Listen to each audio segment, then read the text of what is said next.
Lunar Sabbath explanation. Unahin natin ito, Lunar Sabbath explanation, dahil napakalinaw nito eh. First day of Mana, 16th day of the second month.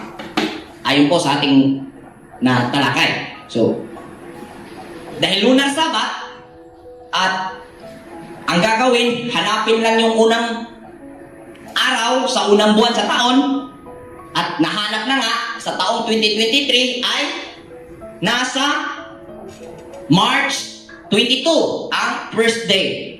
So, batayin po niyan. March 22, first day of the year. First day of the month of the year. So, yan ay, kung titingnan natin sa Gregorian, mga kapatid, itong May 5 ay ito na po yung ikalawang buwan. 16th day. Ang 16th day, yan po ang first day of Mana. Balik mo dito, sis. Ayan. May 5 po sa taong ito. So, sa May 5, start po ang counting ng mga lunaryan na nagpa-plotting sa Sabat taon-taon. So, start po ang kanilang counting May 5. So, mangyari, ganito yan. Zoom in na naman, sis. So, May 5, yun yung first day ng Mana.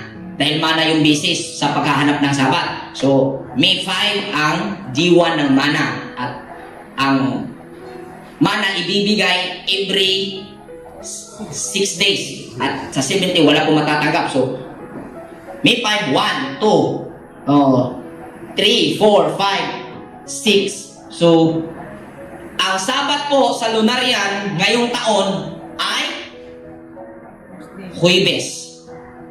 At nagkakaroon ng hindi pagkakaparehas, kahit parehas po yung principle, every year po nag-counting tulad ng mga OHC. Dahil dito po hindi nagkaparehas ang starting ng acknowledge nila sa kung kailan ang new moon. So may nag-new-moon 2021, mayroon ding nag-new moon 23, mayroon ding 22. Kaya di nagkaparehas yung Sabat. Pero kung tingnan yung principle, kung paano hinanap, parehas. So yan po ang Lunaryan explanation. So kayo po ang titingin na talagang dyan pa lang, sold out ka na. Kasi nahanap mo na yung Sabat. Biblically. Lunar. No? Kasi kung tingnan mo, nakabase sa Torah eh. Sa history ng kanilang journey, sa Mana, at talagang nahanap mo kung paano i-plotting. Pero, paano yan natin nasabing hindi eksakto? Dahil sa kung ating i-extend ang ating analysis,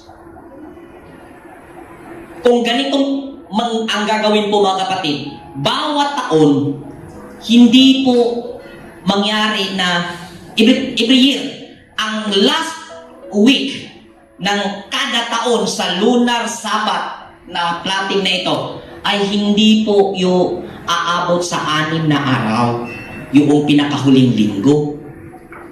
Yung pinakahuling mga araw, magsisimula na naman yung Sabat na hindi umabot ng 6 na araw o 7 araw. Yan po ang naging problema. Kaya, dati, sa kaalaman ng lahat, tayo ay ganyan po ang plotting natin. Dahil ang nangyari po noon, habang nag-aaral po tayo, partikular sa akin, dahil inaral ko yan, at nung nakita kong ganyan ang plotting, na-overwhelm ako.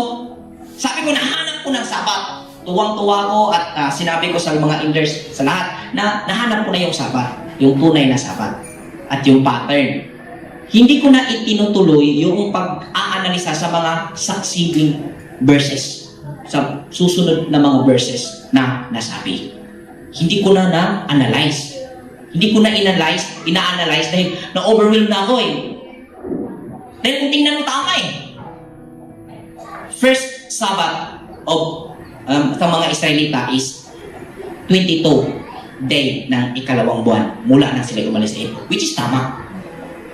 At yan ang nakita ko, kaya na-overwhelm ako na talagang pinagpala tayo ng Ama na hanap natin ang tunay na Sabat.